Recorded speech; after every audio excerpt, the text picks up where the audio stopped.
Channel को subscribe करिए, bell icon दबाइए, ये वीडियो ज्यादा से ज्यादा लोगों तक पहुंचाइए।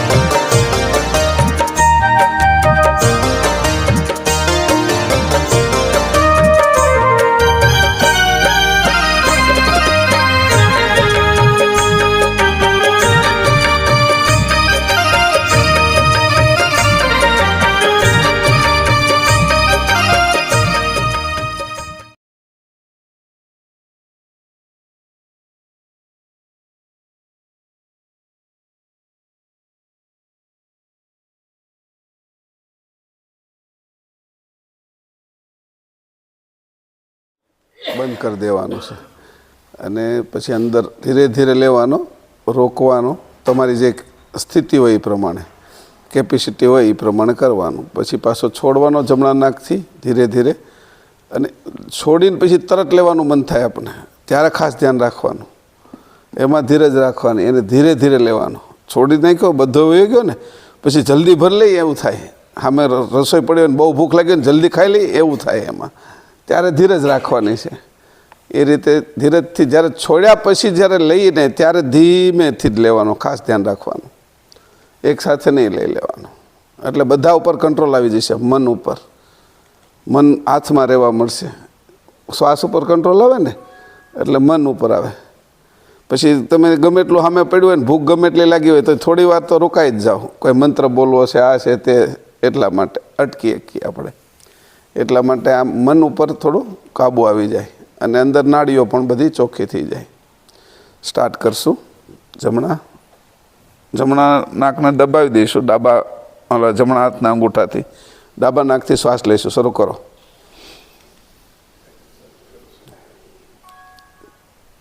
પૂરો શ્વાસ ભર્યા પછી બંને નાકને બંધ કરી દો. એક આંગળીથી બંધ થશે ને એક અંગૂઠાથી બંધ થશે.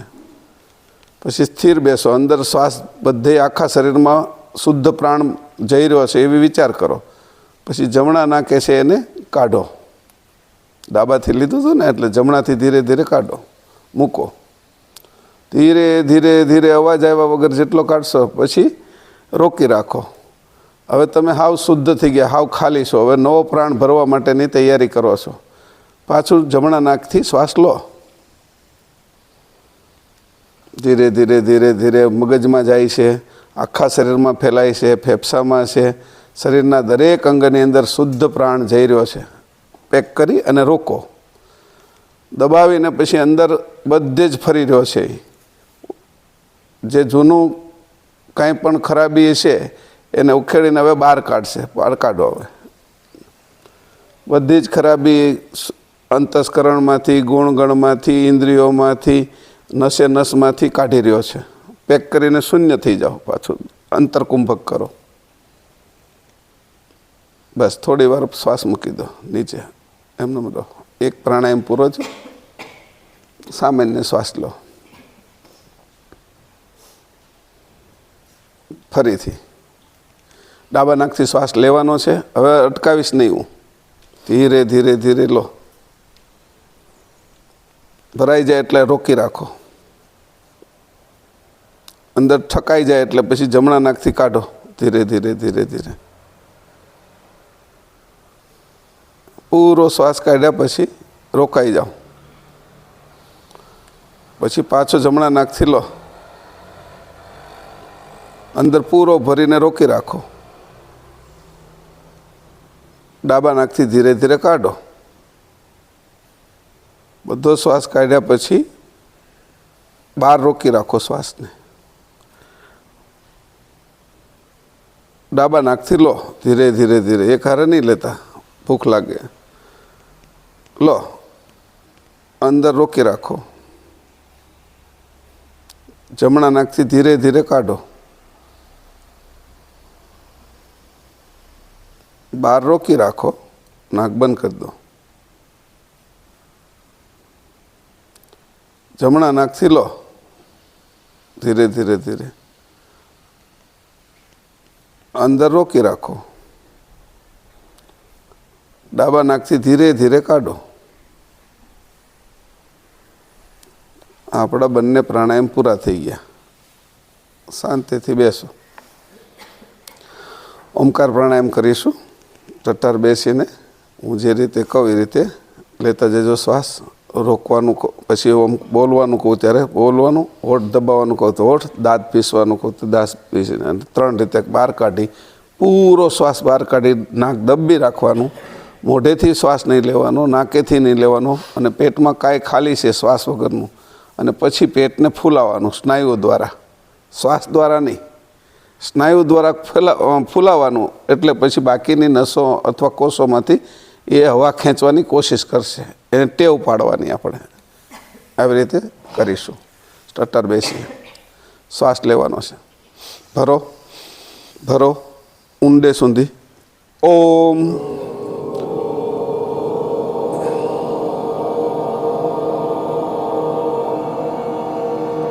હોઠ, દાંત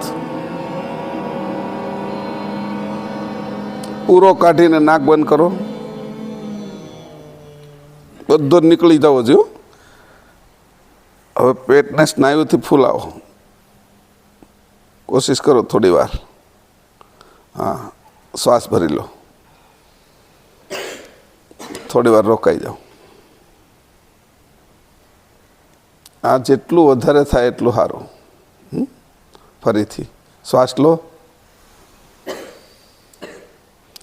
ઓમ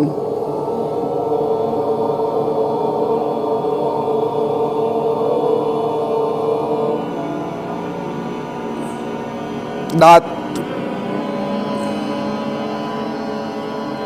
ભીન કાઢી નાખો. શ્વાસ બધો નાક બંધ કરી દો. બંને નાક બંધ, મોઢું બંધ. નાભીથી શ્વાસ લેવાની કોશિશ કરો. દરેક નાડીઓની અંદર શ્વાસ નાભીથી જાય છે. ત્યારે માના ઉદરમાં જેમ શ્વાસ લેતા થાય એમ પ્રેક્ટિસ કરો. હા, છોડી દો. જેટલી તાકાત હોય એટલું કરવાનું, વચ્ચે છોડી દેવાનું. બરાબર? હું તોય ધીરે ધીરે જ કરાવું છું, સામાન્ય. ફરીથી શ્વાસ લો. ટટ્ટાર બેસજો. ઓમ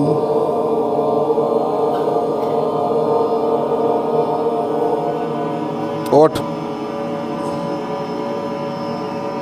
દાંત પૂરો કાઢ નાખો. નાક બંધ કરી દો. હા, નાભીથી શરૂ કરો. લો, નાભીથી શ્વાસ લો. નાભીથી શ્વાસ લો. હા, મૂકી દો. 3 પ્રાણાયામ આપણા પૂરા થયા. આની બહુ પ્રેક્ટિસ કરજો. જેટલી પ્રેક્ટિસ કરશો એટલું સારું. માં ઓલો પ્રાણાયામ કરાવી દે અહીંયા આવી. શ્વાસને ઓમ બોલવાનું છે. આ જ્ઞાન મુદ્રા ઓમ બોલવાનો છે. ડોકી થોડી ઉપર, આંખ થોડી અહીંયા આગળ. આપણે અહીંયા આગળ શાંભવી મુદ્રા કરવાની છે. આ નાકને આ આંખથી આપણે જે ભાલ તિલક છે ને અહીંયા જોવાનું છે. આમથી શ્વાસ લઈને જોવું છું. એક વખત જોઈ લો. ઓમ ઓમ ઓમ. આ નાભીને અંદર ખેંચવાની છે, યોનિને અંદર ખેંચવાની છે, અને ઓમને સ્ટ્રોક આપવાનું છે. શરૂ કરીએ. ઓમ ઓમ ઓમ ઓમ ઓમ ઓમ ઓમ ઓમ ઓમ ઓમ ઓમ ઓમ ઓમ ઓમ ઓમ ઓમ ઓમ ઓમ ઓમ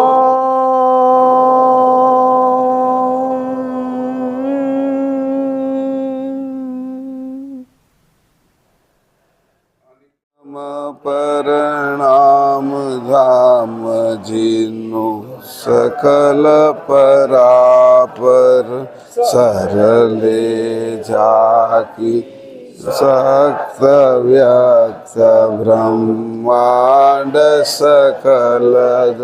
114મું પાનું. કૈવલનાથ સનાતન સર્વ કીર્તાર અખિલાનંદય વિનાશ વિલાસિક વિવિધવધારન લોક ચતુર્દશ દ્વંદ્વફનાકરણ સધારણ વિવિધિ ભાત્ય ગુણ ગ્રંથ વૃંદ વિદ અલગ ઉદાહરણ ગણિત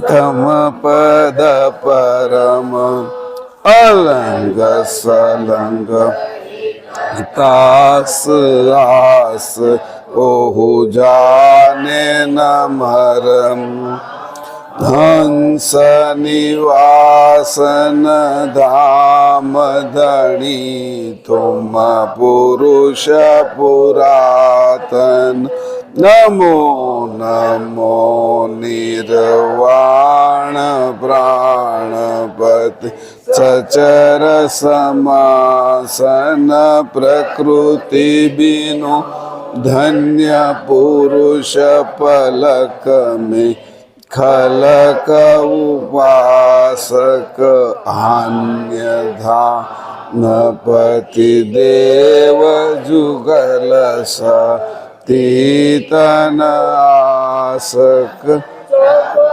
એવન કે દેવ સકલ શિર હો તુમ કૈવલ સાક્ષીવંત સુત અહલંગ પ્રૌઢ પદ પુરુષ એકલમલ જય કરુણામય કંથ અંત મધ્ય આદ્ય પરાપર સંરૂપ સ્તુતિ કુવેર નિજ ગ્રંથ કરણ સર મંગલા સ્વરણ પરથમ યેહી ધન સજન ઉર ધ્યાન તબ ગ્રંથન પારંભહુ સુનહો સંત સુજાણ લોક સંખ્ય તપન ગતિ સપ્તદીપ સુરધામ સો સબ ગ્રંથ મેં વાખહુ વિવિધિ વાત્ય ગુણ ગ્રામ સકલ અંગ ભિન્ન ભિન્ન ગતિ અર્થ બોધ શુભ સાર કહે કુવેર કર કે કહું સંશય હરણ ભવ પાર કરુણા સાગર ભગવાન કી જય શ્વેત સાગર મહારાજ કી જય આન તપસ્વી રઘુરામ મહારાજ કી જય વિચલ ધામ કી જય શ્રી અવિચલદાસજી મહારાજ કી જય સત કેવલ સાહેબ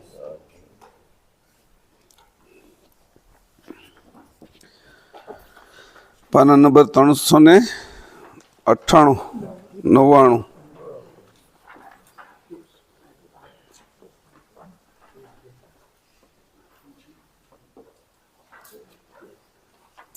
ચોપાઈ 41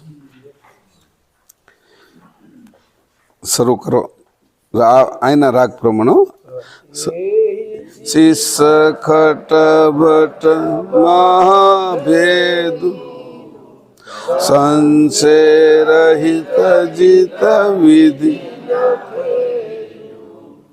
और लक्ष्मी एक हरिदासी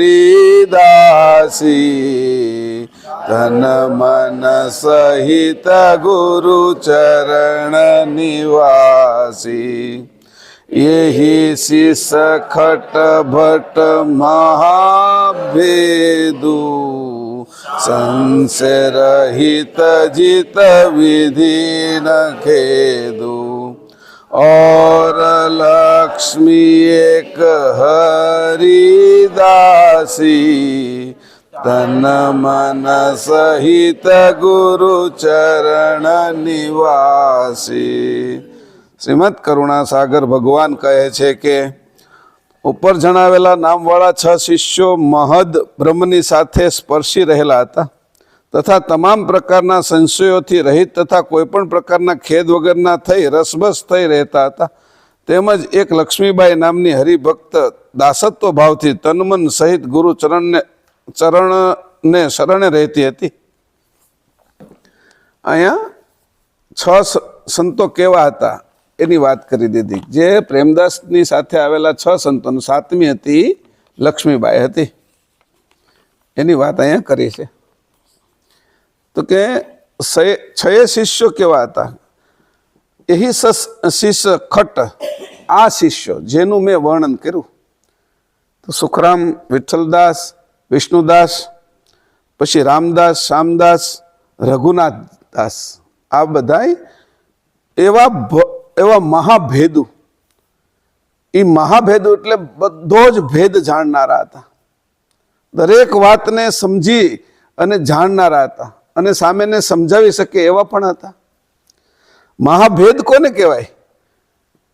એટલે ભટ્ટ એટલે એટલા બધા આમ કહેવાય કે મક્કમ હતા અને ક્યાંય ડગે નહીં, પાછા પડે નહીં એવા હતા. અને એની સાથે મહાભેદને જાણનારા હતા. મહાભેદ એટલે શું છે એમ? એટલે કાલે મેં તમને કીધું હતું કે બધા મહાભેદો હતા કે ભાઈ કયા માનથી પ્રાણ અંદર આવે છે અને કયા અપમાને બહાર જાય છે. એવી રીતે દ્રષ્ટિ શું કારણથી કઈ વિષય વાસનાને લઈને બહાર જાય છે, પાછી આ જોઈને કેવી રીતે પાછી આવે છે. આ શરીરમાં પ્રાણ કેવી રીતે આવે છે? માના ઉદરમાં પ્રાણની શરૂઆત. અંશ કેમ આવે છે? આત્મભાવ શું છે? જીવભાવ શું છે? અંશભાવ શું છે? જળ શું છે? ચેતન શું છે? અને જળ ચેતનનું મિલન એ જે હિરણ્ય ગર્ભ છે એ શું છે? આ જગતની અંદર દિશાઓ કેવી રીતે નક્કી થઈ છે? કાળ કઈ રીતે ચાલે છે? કાળની ગતિ શું છે? અને બધા જીવ જંતુથી માંડીને બ્રહ્મા, વિષ્ણુ, શંકર, આદિશક્તિ, નિરંજનને કેવી રીતે કાળ લાગે છે? 6 શાસ્ત્રો શું છે? 6 શાસ્ત્રની અંદર કયા તત્વો કઈ રીતે કામ કરે છે? દેવોની શું સ્થિતિ છે? દેવોનું કાર્ય ઘાટ વિશે અને આ વ્યષ્ટિ સમષ્ટિ એમાં કઈ રીતે કામ છે એના દરેક વિષયને જાણનારા હતા. અષ્ટ સિદ્ધિ શું છે? 9 નિધિ શું છે? 5 મુદ્રિકા શું છે? 84 આસનો કયા પ્રકારના છે? યમ નિયમો એ કેવા પ્રકારના છે? આના દરેક વિષયને જેમ છે એમ જાણનારા મહાભેદ. જગતમાં જે ગુપ્ત વસ્તુ છે એને પણ જાણી જતા. કોના મનની અંદર હું વિચાર હાલી રહ્યો છે, એ કઈ રીતે વિચારી રહ્યા છે, જીવ જંતુથી માંડીને બધાને, એવા જાણનારા મહાભેદુ હતા. સંશય રહિત જીત, એને હવે કોઈ પણ પ્રકારનો સંશય થતો હતો નહીં. સંશય એના મગજમાં રહ્યો જ નહોતો. કોઈ પણ પ્રકારનો સંશય છે જ નહીં. જે વસ્તુ છે એને યથાર્થ જાણતા હતા. કલ્પના નહીં, અદબદ નહીં, કાલ્પનિક નહીં, જેમ છે એમ જાણવું. અને એની જીત થતી હતી. જ્યાં જ્યાં જાય ત્યાં ક્યાંય હાર પ્રાપ્ત નહોતા કરતા, પોતે જીતતા હતા. જીતવું એટલે આમ બધાને આવરી લેવું કે જે કંઈક છે તેની વાતની અંદર બીજા બધા માન્ય કરે એવી રીતે વાતને પણ મૂકનારા હતા. જ્યાં જાય એની ભક્તિથી લોકો પ્રભાવિત થઈ જાય, એના દર્શન શાસ્ત્રો સાંભળીને, જ્ઞાન સાંભળીને બધા પ્રભાવિત થઈ જાય, એનો વૈરાગ્ય જોઈને પણ લોકો પ્રભાવિત થઈ જાય, એનું જીવન જોઈને પ્રભાવિત. એમ જે 5 ઇન્દ્રિયોને પોતે જીતેલી હતી, જ્ઞાનેન્દ્રિયોને, 5 કર્મેન્દ્રિયને પણ જીતેલી હતી, અંતસ્કરણો પણ જીતેલા હતા, ગુણગણ એટલે ગુણાતીત પણ થયેલા હતા. તો ગુણાતીત થઈને એવી સ્થિતિની અંદર રહેતા હતા. વિધિ અને કહે છે સંશય રહિત જીત. સંશય કોઈ પણ પ્રકારનો નહોતો. આમ થશે તેમ થશે, સવારમાં ઉઠાશે કે નહીં એ સંશય નહોતો. ઉઠી જ જવાશે એમ ત્યાં સુધીનું નક્કી હતું એને. એટલે જે કઈ કામ કરે એની અંદર કોઈમાં સંશય નહોતો. કેમ નહોતો સંશય એની પછી એમાં વાત કરી કે વિધિ એટલે કરવું શું જોઈએ, વિધિ એટલે કરવું શું જોઈએ, અને નખેદ એટલે ન શું કરવું જોઈએ. નથી કરવાનું અને કરવા વચ્ચેની એને ખબર હતી. આ કરવું જોઈએ અને આ ન કરવું જોઈએ. વિધિ નખેદ એટલે એની જીત થતી હતી, એટલે એને સંશય નહોતો. સંશયભાઈ કેવી રીતે મટી ગયો? તો એને પાક્કું થઈ ગયું કે આ વસ્તુ કરવા જેવી છે ને આ નથી કરવા જેવી. એટલે ચા બનાવવા જાય ત્યારે મીઠું ક્યારેય ન નાખે ચાની અંદર, સમજાણું? કે એ નથી કરવા જેવું એટલે ન જ કરવાનું એમ, ભૂલમાં પણ ન નાખે એમ. અને પછી ખાંડ ભૂલે નહીં, નકર કે આજે ચા બનાવી ને કે કેમ ખાંડ ભૂલી ગયા છો? ચા બની ગઈ પછી ખબર પડે કે આજે ખાંડ ભૂલાઈ ગઈ એમ. તો કે એવું કંઈ પણ વિધિ કરવા જેવું ભૂલતા નહોતા અને નથી કરવા જેવું કરતા નહોતા, એટલે એને કીધું કે એને સંશય કોઈ નહોતો. આ વાત સમજજો. સંશય ક્યારે ન રહે કોઈને, કે જે કરવાનું છે એ જ કરતો હોય અને નથી કરવાનું એ ન જ કરતો હોય. એ જ્યારે એનું નક્કી થઈ જાય ત્યારે એના મનની અંદર કોઈ પણ પ્રકારનો સંશય રહે નહીં. આ સંશયને કાઢવાનું હતું કે આવા મહાભેદ હતા, આ બધો ભેદ જાણતા હતા. કરવાનું હું, ક્યાં જવું જોઈએ, મારે કોને યારે વાત કરવી જોઈએ, કેટલી વાત કરવી જોઈએ, દરેક વિષયની અંદર પ્રમાણ જાણતા હતા. કોની યારે બેસવું જોઈએ, કયા પ્રસંગમાં કોની સાથે સંબંધ કરવો જોઈએ, કોની સાથે ન કરવો જોઈએ, કોનાથી દૂર રહેવું જોઈએ, કોનાથી નજીક જવું જોઈએ, આ બધું જ જાણનારા હતા. આવા ભેદને જાણનારા હતા. એની સાથે કીધું કે સંશય રહિત જીત, જે રીતે રહેવું જોઈએ એ રીતે રહેતા હતા એટલે જીત થતી હતી. વિરુદ્ધ દિશાથી કરવામાં આવે કોઈ પણ વસ્તુ તો જીત ન થાય. ઘણી વખત આપણે છે એ એવી ખોટી બળ કરાઈ ગયું હોય ને તો કમર પકડાઈ જાય, વજન ઉંચકાઈ ગયું છે, આ છે તે છે, તો ડૉક્ટર પછી કે તમે કઈ વજન ઉંચક્યું હતું? નહોતું કરવાનું એવું તમે કર્યું કે હા ડોલ ઉંચકીને પછી પાછા વળ્યા હોય, આમ તેમ થયા હોય, તો એની અંદર કરોડરજ્જુની અંદર તકલીફ પડી છે. તો કે જે પ્રમાણે કરવાનું હોય પછી એમ લાગે કે એટલું બધું એકારે નથી ઉંચકાતું, તો એના ભાગ કરી નાખે, ટપથી આ તે કોઈ રસ્તા કરે. તો એની સમજથી રસ્તા કરીને વિધિ કરવા જેવું અને ન કરવા જેવું સમજથી એ જુદું પાડતા હતા. જેમ હંસ હોય એ દૂધ અને પાણીને જુદું પાડી દૂધ પી જાય અને પાણીને છોડી દે, એવા આ બધા 6 મહાભેદને જાણનારા હતા. હંસને આ ખબર પડે એટલે કહેવાય હંસ જેવો છે, પરમહંસ છે એમ. વિવેક કોની જેવો હોવો જોઈએ? તો કે હંસ જેવો. હંસને બીજું બધું નથી ખાતો, એ મોતીનો ચારો કરે.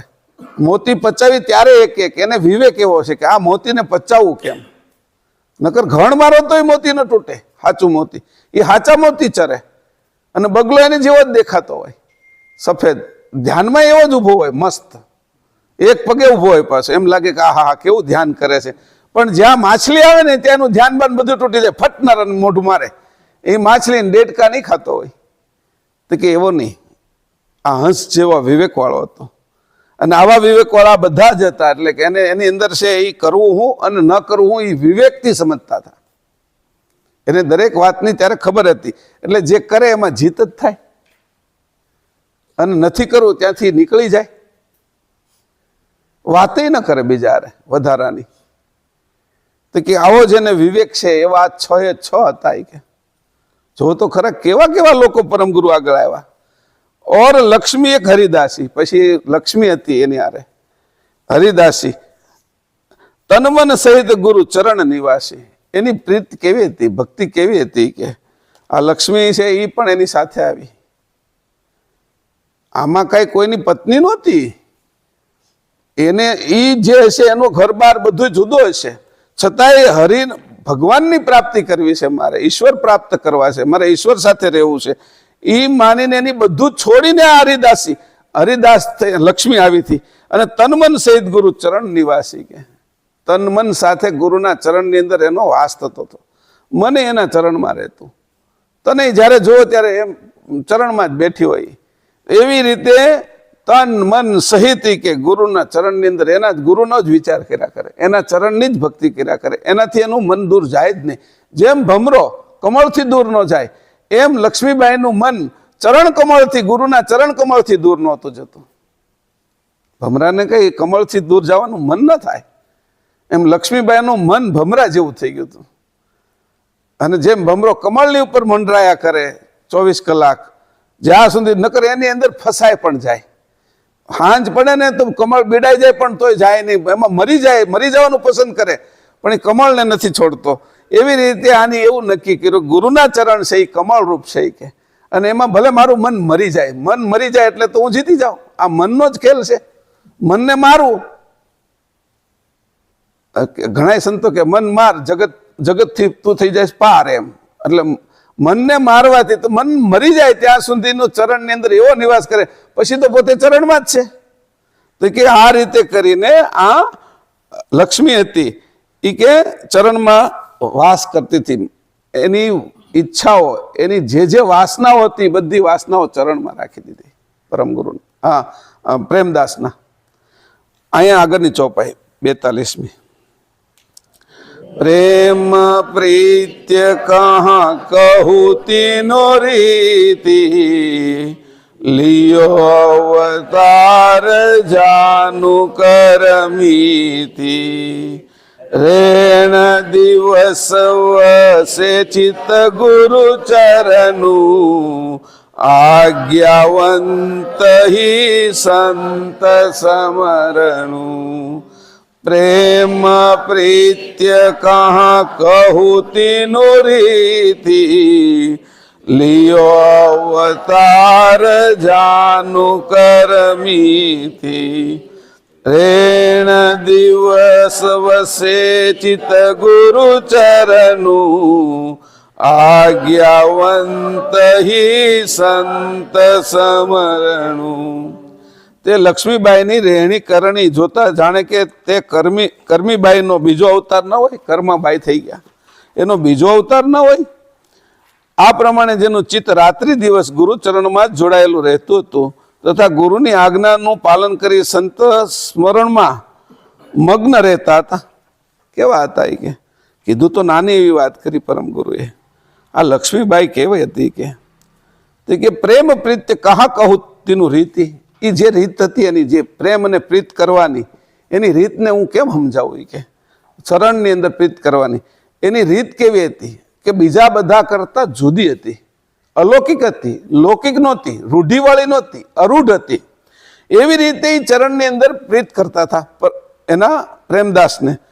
તો પ્રેમ પ્રીત્ય કહા કહું તેનું રીતિ, અને હું એની એ કઈ રીતે વર્ણન કરું કે એટલી એવી એની સરસ મજાની પ્રેમ પ્રીત હતી. એની રીત એવી હતી કે હું એ રીતનું વર્ણન મારી રીતે કરી શકતો તો નથી. એની રીત એવી હતી કે રીતનું, એની પ્રેમ પ્રીતની એવી રીત હતી કે હું મારી રીતે વર્ણન કરી શકતો નથી. એવી રીત એની હતી કે લિયો અવતાર જાનુ કરમીતિ, કર્માબાએ અવતાર લીધો હોય એવું હું જાણું છું. હવે આમાં બે વાત થાય. જાનુનો અર્થ થાય જાણે કે, કોઈ એમ કે જાણે કે લક્ષ્મીબાઈ છે એ કર્માબાઈનો જ અવતાર હોય, પણ પરમગુરુ એમ કે છે લિયો અવતાર જાનુ કરમીતિ, હું જાણું છું કે આ કર્માબાઈનો જ અવતાર છે. એક અદભુત છે. જાણે કે એટલે કે ભાઈ કદાચ અહીંયા આવ્યા હોય, પણ એમ નક્કી કીધું કે આવ્યા જ છે. એમ ક્લાસની અંદર હેમંતસુભાઈ આવ્યા હોય કદાચ, એમ તો કે ના એવું નહીં, નક્કી આવ્યા જ છે હેમંતસુભાઈ. એમ તો અહીંયા પરમગુરુ એમ કે છે કે હું અદભુત વાત નથી કરતો કે લિયો અવતાર જાનુ કરમીતિ, એટલે ઓલા કે ભાઈ કદાચ આવ્યા હોય જાણે કરીને કે જાણો કે એ કર્માબાઈનો અવતાર છે. એમ એટલે કે જાણો કે એની જેવા. પણ એમ કે છે પરમગુરુ જાનુ એ જ કર્માબાઈ છે કે હું જાણું છું, એનો અવતાર છે બીજો. તો કે કર્માબાઈ કોણ હતા? પાછું કીધું કે કર્માબાઈનું ખાલી એટલું કહી દીધું કે આ કર્માબાઈ હતા કોણ? એમ તો કે છે 1615 જન્મેલા હતા રાજસ્થાનની અંદર કાલવા ગામની અંદર નાગોર રાજ્ય હતું. ત્યારે નાના નાના રાજ્ય હતા. તો નાગોર રાજ્યની અંદર જન્મેલા હતા. નાની ઉંમરની અંદર એ સેવા પૂજા એના પિતાજી બહુ કરતા, ભક્તિ કરતા કૃષ્ણની એની. એટલે રોજ થાળ ધરાવી અને પછી પોતે પોતાનું બધું કામ કરતા પછી જ જમતા. એના પિતાજીના આવો ટેક હતી. અને ધાર્મિક સજ્જન સંતોની સાથે રહેવાવાળા, સત્સંગ કરવાવાળા, ભક્તિની અંદર પણ માનનારા, ભક્તિના જે 9 પ્રકાર આવે છે એને જાણનારા, એવા એના પિતાજી હતા કર્માબાઈના. આ કર્માબાઈના પિતાજી છે આ કર્માબાઈ નાનપણથી પિતાજીની આ બધી ક્રિયા જોવે એટલે એને તે ભગવાન પ્રત્યે પ્રીતિ થાય. અને પ્રીતિ થતા થતા 12-13 વર્ષની થઈ ગઈ. થોડી ઘણી રસોઈ કરતા એટલે ખીચડો બનાવતા આવડે, ખીચડી ને ખીચડો ને એવું જે કહેવાય એવું સામાન્ય બધી વસ્તુ બનાવતા આવડી ગઈ. હવે એમાં એક વખત એના પિતાજી જે હતા જીવનરામજીને એમ થયું કે હું હવે આ દીકરી છે એ ઘર સંભાળે છે અને હું યાત્રા કરતો આવું અને થોડાક તીર્થટનની અંદર જઈ સાધુ સંતોને મળું, સત્સંગ કરતો આવું અને ભગવાનના દર્શન થાય, કંઈ ગંગા સ્નાન કે આ તે એવું પણ કરતો આવું. એટલે તીર્થયાત્રાએ જવા માટે નીકળે છે. એટલે કરમિતીને અને કર્માબાઈને બોલાવે છે કે બેટા એ કે હવે હું છે ને તીર્થયાત્રાએ જાઉં છું, એટલે તું છે એ આ જે આપણા ભગવાન છે એને થાળ રોજ ધરાવજે અને એને પ્રસાદ ભોજન કરાવ્યા પછી તું જમજે એમ. એટલે અને કર્માબાઈને તો એવું થઈ ગયું કે ભાઈ મારે એને જમાડીને જમવાનું. અને પિતાજી નીકળી ગયા. પહેલા દિવસે સવારમાં એની ખીચડો બનાવી નાખ્યો, ખીચડો બનાવીને મૂક્યો ભગવાન આગળ. એને એમ કે હમણાં જમી લેશે. એને એવું નહોતું કે આ મૂર્તિ છે એ જમે નહીં એમ, કારણ કે હજી કલયુગ પ્રવેશ નહોતો કર્યો, એ બીજા યુગની અંદર હતી. એનું ચિત્તની અંદર કલયુગનો પ્રવેશ થયો નહોતો. જેના ચિત્તમાં કલયુગનો પ્રવેશ ન થયો હોય, યુગનો પ્રભાવ હોય, તો એને આગળના સ્મૃતિ હોય અને આગળ અમુક ઘટનાઓ છે એ સ્વાભાવિક થઈ જતી હોય. દ્વાપરમાં, ત્રેતામાં, સતયુગમાં જે સ્વાભાવિક ઘટનાઓ થતી હોય એ ઘટનાઓ અહીંયા થતી હોય. તો એવી રીતે આને ખીચડો ધર્યો અને પછી પોતાનું કામ કરવા મળી કે હમણાં થોડીક વારમાં ખાઈ લે એટલે પછી હું વાસણ લઈ લઈશ ઉટકીને, પછી હું જમી લઈશ એમ. તો બધું કામકાજ પતાવ્યું તો જોવા આવી તો હજી ખીચડો ખાધો નથી કે. તો પાછું કે થોડુંક કામ પતાવેલું, થોડી વાર પછી એને ભૂખ નહીં લાગી હોય કે એટલે નહીં ખાતા હોય એમ, થોડી વાર પછી ખાશે એમ. પાછી આવીને જોવે તો કે હજી નથી ખાધો. એ કે આને કંઈક પિતાજી કંઈ અંદર નાખતા હશે, એમાં કંઈ ઓછું લાગ્યું હશે, પાછું ઘી ને એવું નાખ્યું અંદર જે જરૂર હતી.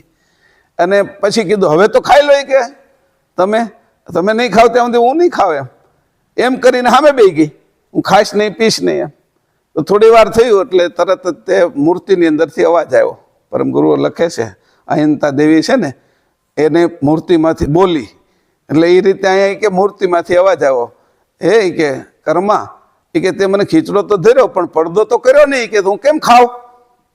એટલે કે લો મારી ચુંદડીનો પડદો એ ભૂલી ગઈ કે એટલે ચુંદડીનો પડદો કર્યો. થોડી વારની અંદર છે એ ખીચડી બધી ત્યાંથી અદૃશ્ય થઈ ગઈ. ચિત્તની એક અવસ્થા હોય, એ અવસ્થાની અંદર ચિત્ત જ્યારે જાય ત્યારે વૈશ્વિક ચિત્તને અહીંયા મેં અંતસ્કરણો વર્ણવ્યા છે. વૈશ્વિક ચિત્ત છે એ જે દ્રશ્ય વસ્તુ હોય એને અદૃશ્ય કરી શકે. તો એ રીતે આખો વાસણ પૂરું થઈ ગયું અને એમાંથી ખવાઈ ગયું. હવે આને ખબર પડી ગઈ કે આ રીતે મારે રોજ ધરવાનું. પિતાજી આવ્યા ત્યાં સુધી રોજ ખવડાવે અને એને તો હવે આ ખાય છે અને હું એને ખવડાવું છું, એ બધું સાચું થઈ ગયું. પછી પિતાજી આવ્યા અમુક દિવસો પછી, મહિના પછી આવીને કીધું કે બેટા તો તારું બરાબર કરતી હતી ને, કે ભગવાનની સેવા પૂજા એને થાળ ધરાવવાનું એ બધું કામ બરાબર કરતી હતી ને? એ કે હા પિતાજી. પહેલા દિવસે બહુ તકલીફ પડી કે ખાધું જ નહીં કે પડી કે એવી તકલીફ પડી કે હું તેને મારે કે હાંજ પડી ગઈ કે ખાય નહીં, ઘી નાખ્યું તોય ખાય નહીં કે. પછી મેં પડદો નહોતો કર્યો, મારી ભૂલ હતી કે એટલે પછી પડદો કર્યો પછી ખાધો. અને પેલા એના પિતાજી ચકિત થઈ ગયા કે આ ખાધું કે હું તો ધરાવવાનું કહું છું, ધરાવીને પ્રસાદ લઈ લેવાનો કે તું આ ખવડાવતી તેને આંખમાંથી આંસુ આવી ગયા. કે હું ત્યાં ભગવાનના માટે તીર્થાટન કરવા ગયો અને હે ભગવાન તું તો મારા ઘરે કે આવીને બેઠો કે એવો ભાવ એને થયો. પછી તો થોડા સમય પછી પિતાજીનું અવસાન થઈ ગયું અને કર્માબાઈ છે એ પોતે તીર્થાટન કરવા નીકળી. પણ એનો નિયમ મૂર્તિને સાથે લઈ અને ગઈ અને જ્યાં જાય ને એને સવારમાં એનો ખીચડો સવારમાં કે તમને ભૂખ વહેલી લાગતી ને તો વહેલો બનાવી નાખવું. પછી તો વહેલો બનાવતી, કામકાજ કર્યા પહેલા અમુક કામ નાયા પહેલા હોતી બનાવી નાખે. એ તમને વહેલું ભૂખ લાગતી હોય કે મને શું ખબર કે તમે કેટલું કામ કરતા હોય કે ભૂખ લાગી જતી હોય તમને એમ, તો વહેલો બનાવી નાખતી. એવી રીતે પછી બધે ફરતી પાછી જગન્નાથપુરી ગઈ, વૃંદાવન ગઈ, ગોકુળમાં ગઈ, કાશી ફર્યા છે, પ્રયાગરાજમાં, ત્યાંથી પછી જગન્નાથપુરી એટલે ઓરિસ્સાની અંદર જ્યાં આપણે રથયાત્રા નીકળે છે ને એ ત્યાં ગઈ.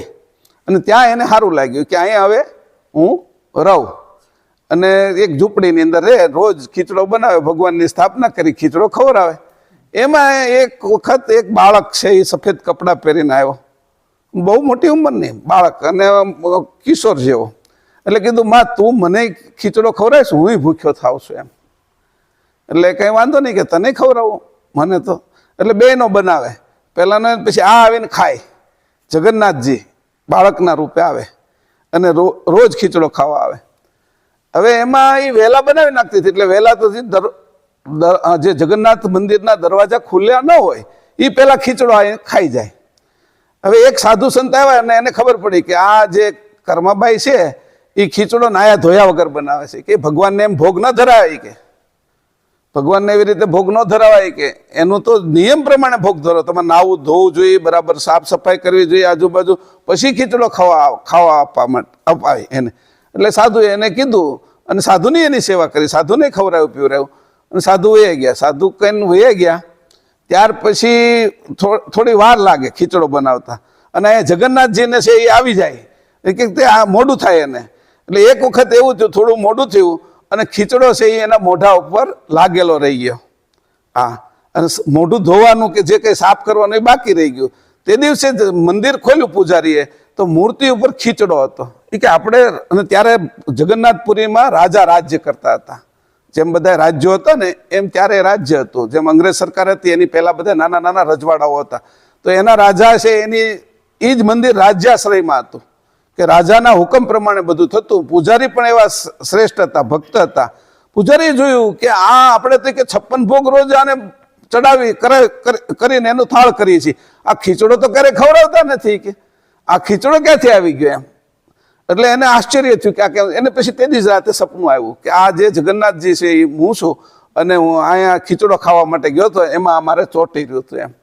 અને મને એ તો ત્યાર પછી ખબર પડી કે આ તો ખીચડો હોય કે ખાય છે એમ. એટલે પ્રસાદીમાં પછી એની રાજાને કીધું કે આવી રીતે છે એમ. એમાં થોડા સમય પછી છે એ કર્માબાઈનું અવસાન થઈ ગયું, અને રાજા 56 ભોગ છે એનો આ બધું ધરે, પણ કર્માબાઈનો હવે ખીચડો મળે નહીં. એટલે એક દિવસ રાજાને અને પૂજારીને બંનેને સપનામાં આવ્યા કે ખીચડો મને બહુ ભાવે છે એમ. ત્યારથી આજ દિન સુધી હજી ખીચડો ચડે છે ત્યાં. હજી ત્યાં આ આખી છે, હજી જગન્નાથપુરીમાં પહેલો ખીચડો બનાવવામાં આવે ને પછી 56 ભોગનું પ્રસાદ ધરાવવામાં આવે. તો કર્માબાઈ આવી હતી. તો કર્માબાઈનું આ ચરિત્ર કે, અને કર્માબાઈ હતી કોણ? તો કે કર્માબાઈ હતી કૃષ્ણની દ્વાપર યુગની માં દેવકી, અને એની પહેલાનો એનો અવતાર હતો. એ આગળની અવતાર જ્યાં સૃષ્ટિની શરૂઆત કરી અને જે બધા મનુષ્યથી લઈ પશુ પક્ષીઓ બધા જેમાંથી જન્મ્યા, એમાં આદિત્યો, સૂર્યો અને દેવતાઓ જેના કુખે જન્મ્યા એ કશ્યપ અને અદિતિ, એ અદિતિ હતી. તો એટલા સમયથી ફરતીથી એને કર્માબાઈ તરીકે આવી, એને ઈચ્છા થઈ કે પરમ ગુરુ આગળ જવાનું છે. તો હું એવું બાકી રહી ગયું કે આ જ્ઞાનની અંદર કે સમજમાં કે ભક્તિમાં કે ત્યાં પહોંચવા માટેનું તો કોઈ વિચાર કરવાનો વાત છે કે પરમ ગુરુ આગળ હું એવું હતું, પરમ ગુરુ હું લઈને આવ્યા હતા કે આટલા સમયથી ભગવાન અહીં અવતાર કહેવાય, કૃષ્ણની માં બનેલી કર્માબાઈનો ખીચડો ખાતા, અને માં હતી એટલે માની જેમ ખવડાવતી ભગવાનને. પ્રિયતમ તરીકે નહોતી ખવડાવતી કર્મા, સમજી લીજો. એનો જે સંસ્કાર હતો માનો. મીરા છે એ માની જેમ નહોતી ખવડાવતી, એ પ્રિયતમ માનતી હતી કૃષ્ણ સાથેનો સંબંધ. તો આ એને પોતાનો બાળક માનતી, એટલે બાળક છે ને જગન્નાથજી થતા હતા ત્યાં. તો એ માં છે, એ માનો. તો આવી આ લક્ષ્મીબાઈ છે કે મને, અને 1615 એનો જન્મ થયેલો. પછી પરમગુરુ તો અહીંયા 1773 ની અંદર છે એ આવેલા, પ્રાગટ્ય થયું 1700. એટલે કદાચ એ 80 કે 90 100 વર્ષ સુધી જીવેલા હશે. તો એ જે જીવેલા હશે ત્યાર પછીનો જે સમય છે તો એનો પછીથી અવતાર થયો હોય, અને એ ગોતતા હશે તો કે આ બધું ભક્તિનું જ્ઞાન હતું, નવધા ભક્તિનું તેને જ્ઞાન હતું. નવધા ભક્તિ તેની કરેલી હતી, અને તો જ આટલો સમય સુધી એ ભક્તિના આધારે ટકેલા હતા. એને કલયુગ એની અંદર પ્રવેશ નહોતો કર્યો, એટલે ચિત્ત એ સ્થિતિમાં હતું, ચિત્ત ચોખ્ખું હતું, એટલે એને ખીચડો આ ભગવાન ખાઈ જતા હતા. પણ આ એક ઘટના છે કે ચિત્તની ઘટના છે, વાસ્તવિક શું છે કે તો એ હજી એની જાણ નહોતી. એટલે પછી વાસ્તવિક સ્થિતિને જાણવા માટે આ બધા શિષ્યોની ભેગી લક્ષ્મીબાઈ પણ પ્રેમદાસના આશ્રમમાં રહેતી કે ભાઈ મને સગુણનું જ્ઞાન તો છે, પણ સગુણની ઉપર જે નિર્ગુણ બ્રહ્મ છે એની ખબર નથી. એટલે નિર્ગુણ બ્રહ્મના ઉપાસક એ પ્રેમદાસ હતા.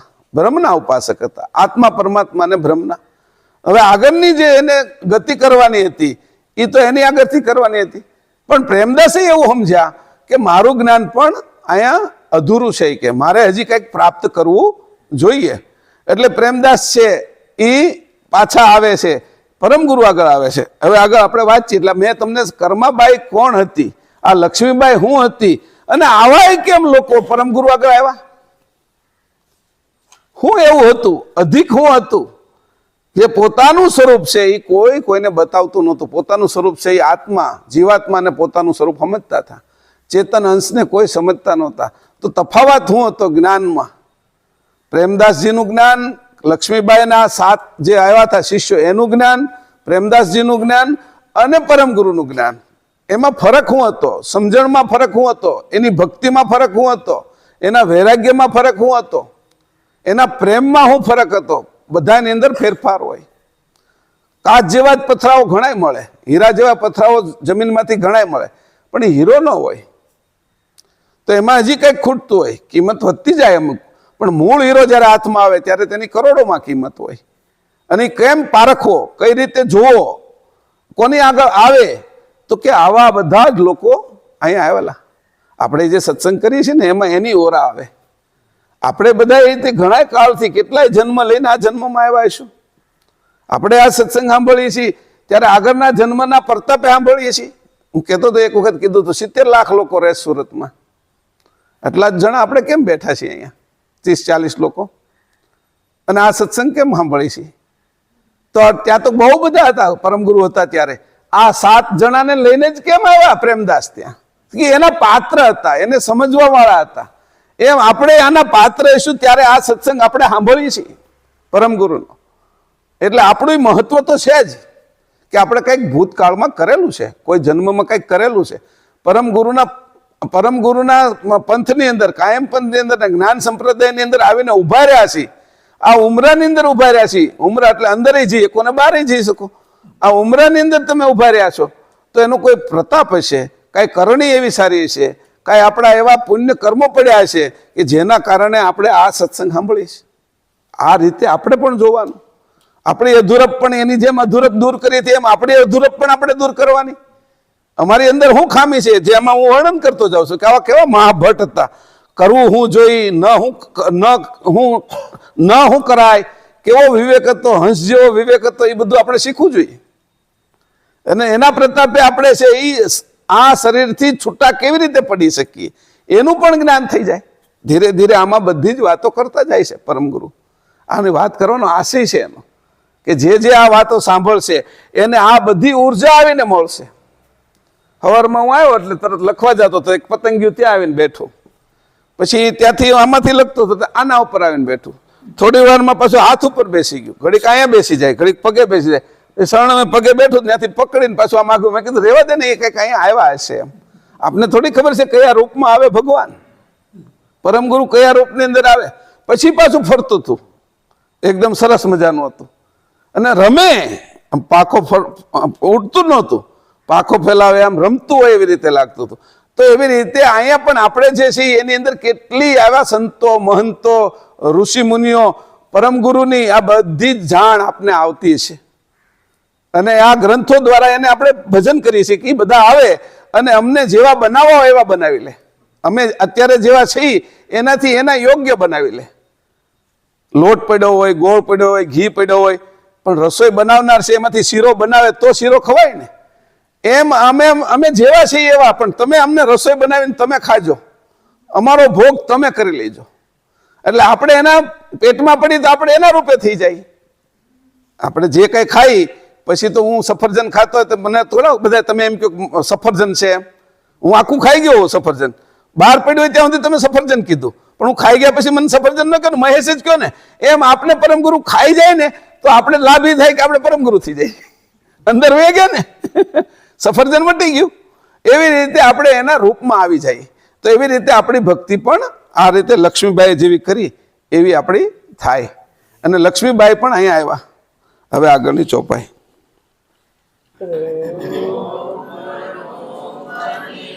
શીખ અધિકારી प्रेमदास गुरु चरण में वारी धन्य वाय लक्ष्मी लक्षवंती निज पद पाई बई अकल नहे चंती रोम रोम निख सिख अधिकारी प्रेमदास गुरु चरण में वारी धन्य वाय लक्ष्मी लक्षवंती निज पद पाई भई अकल नहे चंती।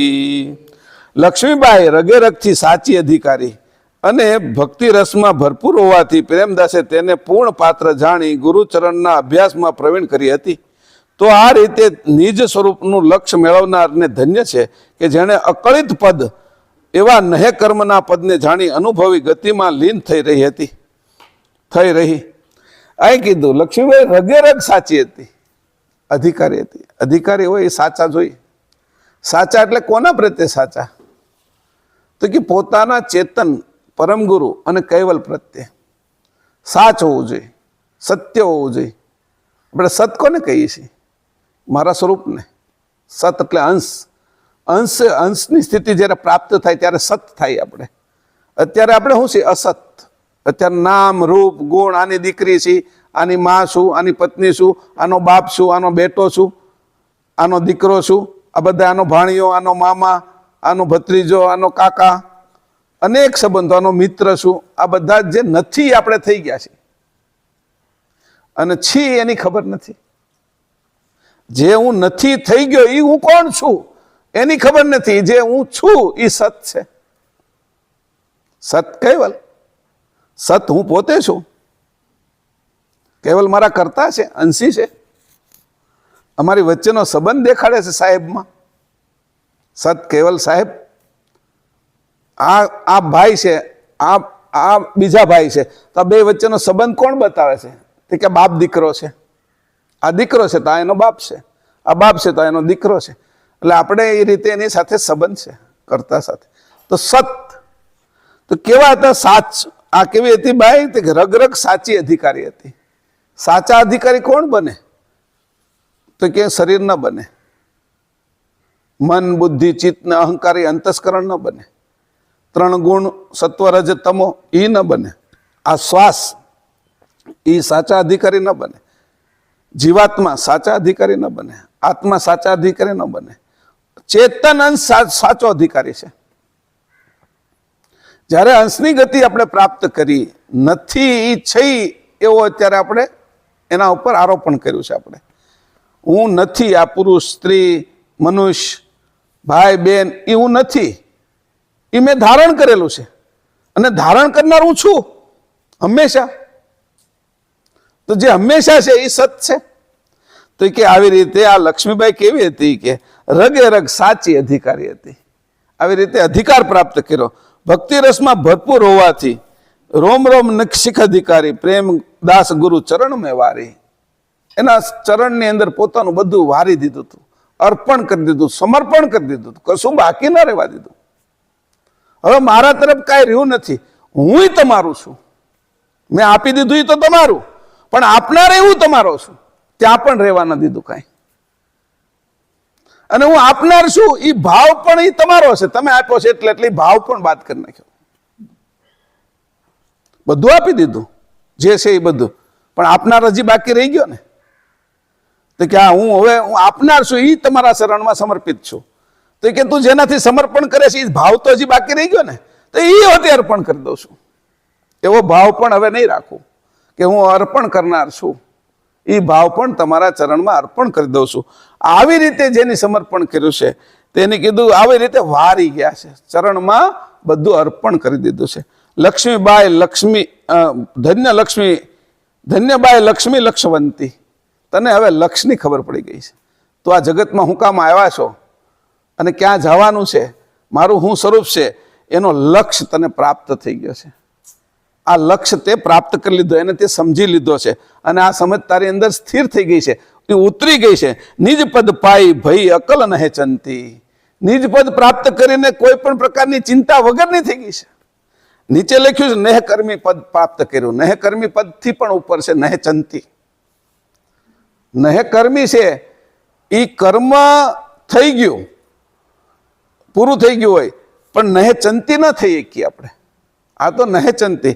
તમે દૂધ ઉકાળવા મૂકી દીધું, દૂધ ઉકળી ગયું, અને તમે છે એ સ્ટવ બંધ કરી દીધો, ગેસ બંધ કરી દીધો, અને તમે દૂર વયા ગયા, તો તમે કામ પૂરું કરી નાખ્યું દૂધ ઉકાળવાનું. એટલે નેહ કર્મી થઈ ગયા, પણ નેહ ચંતી નથી થયા. ઉપર ઢેર ગરોડી હોય ને એની અંદર છે એ લાળ નાખે તો, કંઈક જીવડું આવીને પડે તો એ હજી ચિંતા, એ પણ ચિંતા જેની દૂર થઈ ગઈ છે. એની ઢાંકી એવી રીતે દીધું છે, જો એમ પહેલા જ ઢાંકી દે તો વરાળ બહાર જાય નહીં, વરાળ બહાર ન જાય તો દૂધ સારું રહે નહીં, જો વરાળ પાછું અંદર પડે તો દૂધ સારું ન રહે. એટલે એની એવો રસ્તો કર્યો છે કે એને પછી પણ પાછળથી પણ દૂધ ગરમ કર્યા પછી નહે કર્મ થઈ ગયું, મારે દૂધ ગરમ કરવાનું કર્મ પૂરું થઈ ગયું, પણ નહે ચંતી નથી ત્યાં, હજી ચિંતા રહે છે કે કોઈ આમાં ખુલ્લું રાખ્યું છે એટલે. તો એની એવી ગોઠવણ કરી કે એવી પણ ચિંતા રહે નહીં. મેં આની વાત કરી હતી. નેહ કર્મી એટલે કોણ? કે જે ખેડૂત કામ કરતો હોય ને એના ખેતરમાં, એની બધું કામ આટોપી લીધું હોય અને કામ કરીને આખું જે ખેતર છે એને ચોખ્ખું કરી નાખ્યું હોય, અંદર કાંઈ ઝાડી ઝાખડા આ તે ન રહેવા દીધું હોય. હવે વરસાદ આવશે ને ત્યાર પછી વાવશે, વાવણી કરશે, એ બધું અનાજ કઠોળ વગેરે ઉગશે, પણ એની પહેલા એની ચોખ્ખું કરી નાખ્યું અને નિરાતે જઈને એમ કે મારું કામ મેં પૂરું કરી નાખ્યું. પણ હજી નહે કર્મી થઈ ગયો, નહે ચંતી નથી થયો. ઓચિંતો કોઈ સંજોગો અવસાત વરસાદ આવી જાય તો અંદર રહેલા જે ઘાસ છે ને એના ગાંઠો હોય ને, જે બીજો હોય ને, એ પાછા ઉગી નીકળે, એને પાછું સાફ કરવું પડે. પણ બીજો ખેડૂત એવો છે કે એ ગાંઠોની પણ દવા નાખી દીધી અંદર, કે હવે વરસાદ થાય ને તો પણ છે એ ગાંઠોમાંથી બીજું ઘાસ ન ઉગે, જેના કારણે મારે પાકમાં નુકસાન ન કરે. તો એ જયારે હૂતો છે તો ઓલે જયારે વરસાદ આવે ને નેહ કર્મીને, તો એને ચિંતા થાય કે નવું ઘાસ ઉગી નીકળશે. અને ઓલો જે હૂતો છે ઘરે, એના મનમાં છે કે મેં ઘાસની પણ દવા નાખી દીધી છે, એટલે વરસાદ ભલે ના આવે તો એ નહે ચંતી થઈ ગયો છે, એ નિરાતે સૂતો છે. તો કીધું કે નહે કર્મી નહીં, નહે ચંતી કીધું લક્ષ્મીબાઈને. નહે કર્મી કરતા પણ આગળ ચિંતા વગરની. હવે કારણ કે બધું અર્પણ કરી દીધું, હવે મારે કોઈ ચિંતા રહી. હવે મારે હું એવો વિચાર કરવાના કે મારે ચિંતા રહી? મારા પક્ષે કોઈ ચિંતા જ નથી. જે કરો એ તમે જ કરો છો. નહે કર્મી તો કરી દીધા ઘણાયને. નહે કર્મી થઈને નિરંજન સુધી પહોંચી ગયા. નહે કર્મી થઈને જે બ્રહ્મ છે એમાં હોતી સ્થિતિ થઈ ગઈ, અહમ બ્રહ્માસ્મિ કહેવા લાગ્યા નહે કર્મી થઈ ગયા એટલે. પણ નહે ચંતી નથી છે એ લોકો. હજી બ્રહ્મની અંદર અકર્તા ભાવે પડ્યું રહેવું પડે છે, અને એનો કોઈ માલિક નથી. નહે ચંતીનો તો કોઈ માલિક છે કે એની પાછળ એનું ધ્યાન છે. જેમ મા બાળકનું ધ્યાન રાખતી હોય એમ કેવલ કરતા આપણું ધ્યાન રાખે છે. અને બ્રહ્મની અંદર તો હું પોતે છું. મારી કંઈક ભૂલ પડી તો મારું કોણ ધ્યાન રાખે? અહીંયા તો આપણે કેવલ પદને ઉપર સર્વોપરી પદ મૂક્યું છે કે કેવલ કરતા સર્વોપરી પદ છે, ને કેવલ કરતા આ બધું કર્યું છે. એ સકર્તા પદને અંદર મારું મેં સમર્પણ કર્યું છે, અને પૂર્ણ સમર્પણ કર્યું છે. હવે કાંઈ સમર્પણ કરનારે હું ન રહ્યો, અને સમર્પણ કરવાની ભાવના પણ સમર્પિત કરી દીધી. હવે મને કોઈ ચિંતા રહી નથી. આવી રીતે એ પોતે નહે ચંતી હતી. આગળ 44મી. और शीश हरिजन बहु तेरा, तिनका चित गुरु चरण मेरा, जैसे ही आप तैसे ही सब शिशु, सब गे उर आत्म लक्ष्य ईशु।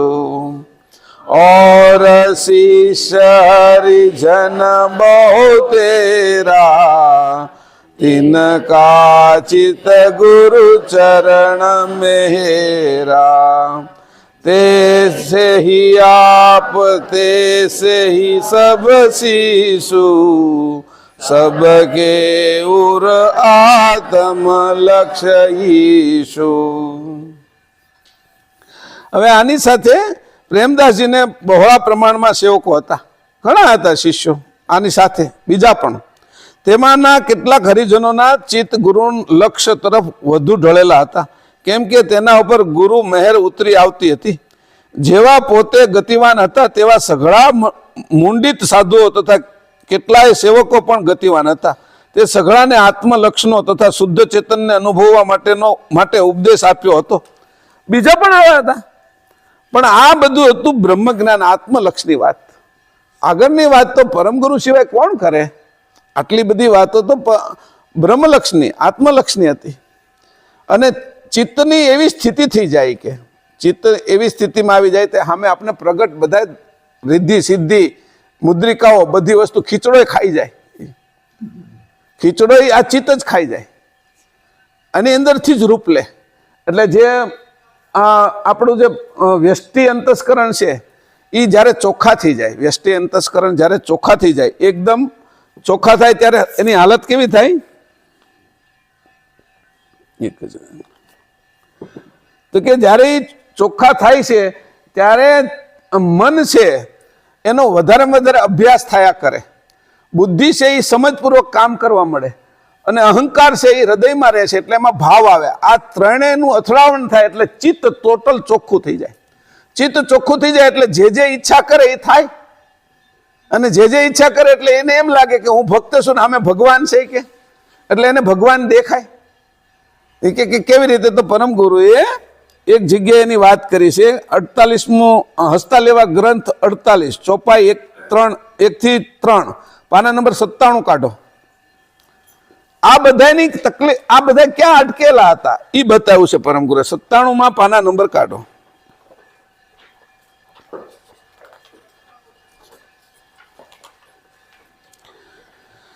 હવે લખ્યું કેવલ સ્થિર ઉપાધિ દરસકો. કોણ છે? આ બધી જે ઉપાધિ છે એ દેખાય છે કે એ કોઈ કૃષ્ણના રૂપમાં, કોઈ વિષ્ણુના રૂપમાં, કોઈ શક્તિના રૂપમાં, હનુમાનના રૂપમાં, એવા બધા દેવો જે દેખાય છે એ કેવલ એક જ સ્થિર છે કે, અને ઉપાધિ દરસકો. આ બધી બાકીની બધી ઉપાધિ છે કે. તો કે એ કેવી રીતે દર્શાય છે કે? હવે અહીં કે છે, હું ખાલી વાંચું છું. ચાહ અચાહ અગાહ અરોકિત ના ઈત જાઈત ચિદ ઘર છે, પંચભૂતનો ભર્મ અદભુત થઈ લોક પરલોક મેં દરસ પરશે.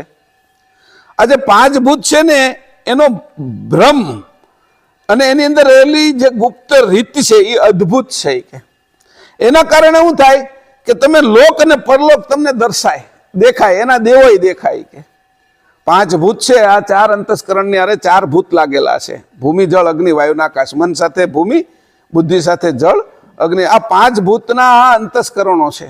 પાંચ ભૂતમાંથી આપણે બન્યા છીએ, પાંચે ભૂત આપણામાં છે, તો પાંચે ભૂતના અંતસ્કરણો આપણી અંદર છે.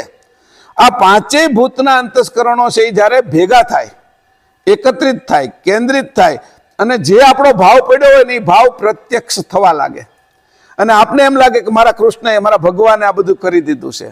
પણ પરમગુરુ એવું લખે છે કે આ એનો ભ્રમ છે કે નરસિંહ મહેતા આગળ કૃષ્ણ આવે, મીરા આગળ આવી જાય, એ કે આ બધા ભ્રમ છે કે તમને જે પસંદ જે થાય છે એ તમારા અંતસ્કરણની એક રમત છે કે એ તમારા સ્વ સ્વરૂપને ચૂસી લેશે કે તમે કોણ છો એની તમને ખબર પડવા દેતું નથી. તમને ભક્ત બનાવી દે છે અને પરાવલંબી બનાવે છે, સ્વાવલંબી નથી બનાવતા કે આ અંતસ્કરણની અંદર એવી ગુપ્ત કળા છે. તો પછી એની બીજી ચોપાઈ કીધું, દિનમુખી સન્મુખ જેમ કોહુ ધરે.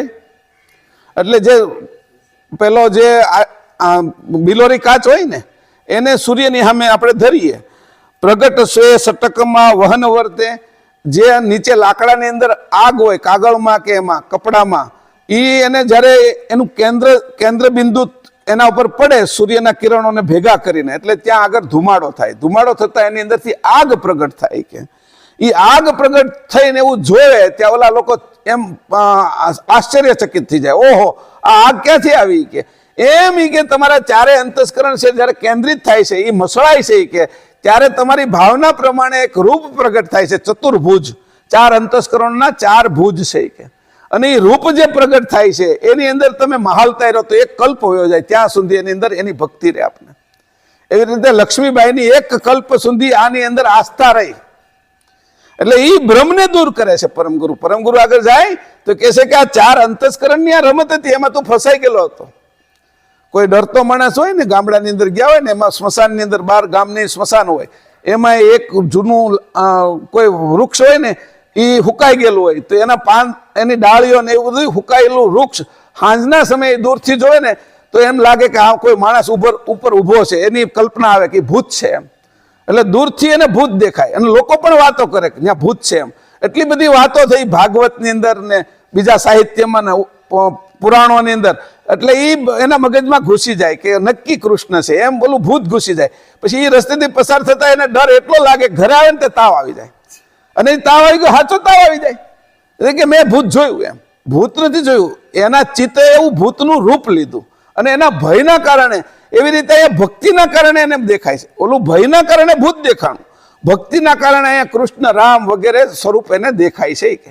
તો અહીંયા કહે છે કે આ એનો જે ભ્રમ હતો કે એનું પોતાનું સ્વરૂપ દેખાતું નથી, જોનારો નથી દેખાતો કે કૃષ્ણ દેખાય છે, હું એનો ભક્ત છું, રામ દેખાય છે, શંકર દેખાય છે. અને આ અસ્મિ એટલો મોટો છે કે એ અસ્મિ લાગતા એ પોતે એમ કહેવા મળે છે, ચિદાનંદ રૂપમ શિવોહમ શિવમ, હું જ શિવ છું એમ, હું જ શક્તિ છું. એ અસ્મિ એવો લાગી જાય એના રૂપે. એટલે એને કહે સાયુજ્ય ભક્તિ, એની અંદર ભળી જાય છે ભગવાન કે હું જ કૃષ્ણ છું. રાધા એવું કહેવા મળતી હું જ કૃષ્ણ છું, એ આટી મારે એવું કે એ ભ્રમ છે કે. આવી રીતે બ્રહ્મ ચતુર્ભુજ આજે ચાર અંતસ્કરણ જ્યારે ચોખ્ખા થાય છે ત્યારે ચોખ્ખા થતા જે તારો ભાવ છે એ પ્રગટ થઈને અમે દેખાડે છે. આ ખીચડો એ ખાઈ જાય છે, ચમત્કાર એ બતાવે છે, અષ્ટસિદ્ધિ નવનિધિ એમાં ઉત્પન્ન થાય છે, આ 5 મુદ્રિકા એની અંદર ઉત્પન્ન થાય. જેટલા ચમત્કાર થાય છે ભક્ત ભગવાનના વિશેના એ બધા ચમત્કાર આ બાજુના છે કે એમાં તારું સ્વરૂપ પ્રગટ ન થાય કે. જેમ કે આ બિલોરી કાચથી કે અગ્નિ પ્રગટ થયો, પણ એ કે સૂર્ય પ્રગટ ન થાય કે. જોઈ લે તું, આ બિલોરી કાચથી તારે અગ્નિ પ્રગટ થઈ ગયો, તારું કામ આયનું સરી ગયું, પણ આવડો મોટો સૂર્ય, તારું સ્વરૂપ સૂર્ય જેવું છે કે. એ આ 4 અંતસ્કરણને મેળવવાથી નહીં થાય કે. આટલું અધૂરું રહી ગયું તું બધાને, એ અધૂરપ દૂર કરવા માટે પરમ ગુરુ આગળ આવવાના છે. આ કોઈને ખબર નથી કે કઈ વસ્તુ અધૂરી. પરમ ગુરુની અંદર હું હતું ને આ આપણા જ્ઞાનમાં આમાં ફરક શું છે તો કે જેમ છે એમ દેખાય છે કે. આ બધા ક્યાં રોકાઈ ગયા છે કે તો કે દિનમુખી સન્મુખ જેમ કોહું ધરે પ્રગટ સ્વે સટકમાં વહન વર્તે પ્રોક્ષ પ્રત્યક્ષ થઈ કાજ સૌ ના ચલે. પરોક્ષ હોય એ પ્રત્યક્ષ થઈ જાય, અંતસ્કરણ એને સામે દેખાડે અને પાછા કામ હોતી કરે. કોઈના મનની વાત જાણી લે, પછી આકાશમાં ઉડીએ કે આ બધી મુદ્રિકાઓ સિદ્ધ થઈ જાય, પણ સ્વરૂપની ખબર પડે નહીં. અને એમાંય ભટકતા રહે ને એનો અહમ આવે અને લોકો એને મળે એટલે ભગવાન તરીકે પૂજે, એમાં એ ફસાય કે પોતાના સ્વરૂપ આગળ જઈ શકે નહીં, વધારે જડ થઈ જાય. આ નવધા ભક્તિ પણ એની બાદ કરાવી પરમ ગુરુએ કે નવધા ભક્તિનું આ પરિણામ છે કે 10મી પ્રેમ લક્ષણનું આ પરિણામ છે. ચેતન ભક્તિ છે જે અમૃત જેવી છે, એ તારા સ્વરૂપની એને કરતા કૈવલની છે, જે પોતે આ બધું જ બનાવ્યું છે એ અને તું એનું સ્વરૂપ છો એ એને જુદું કરે છે કે. તો કે આ બધાની અંદર કીધું કે આ પ્રોક્ષ વસ્તુ એ તને અમે પ્રત્યક્ષ થાય છે. તેમ યહા જન અંતસ ચહિતન મુખી. આ જે અંતસ્કરણો છે આ રીતે જેમ બિલોરી કાચમાંથી જેમ પ્રગટ થયો પેલો અગ્નિ, પણ સૂર્ય પ્રગટ થઈ શકતો નથી. એ રીતે તારા અંતસ્કરણ એ કે આ રીતે કેવલ સુર સમીપ રાખે. આ કેવલ એક સૂર્ય છે કે એની સમીપ રાખે એટલે ચોખ્ખા થાય અને તારો ભાવ હોય એ પ્રગટ થાય. એ દેવનો નહીં, કેવલની સમીપ જાય છે. ભક્તિ કેવલમાં જ જાય છે બધી.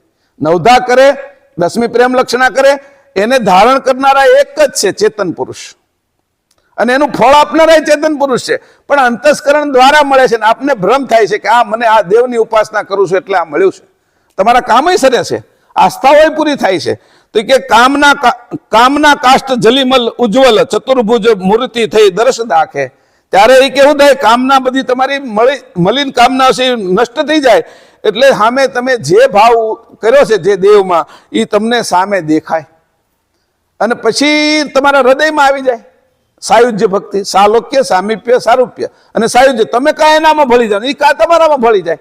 જો તમારામાં ભળી જાય તો તમે કેવા મળો, ચિદાનંદ રૂપમ શિવોહમ શિવમ, હું શિવ છું, અહમ બ્રહ્માસ્મિ, હું બ્રહ્મ છું, આવું કેવા મળે. પણ હોય નહીં, ન શિવ હોય ન બ્રહ્મ હોય, કેનારો જુદો છે.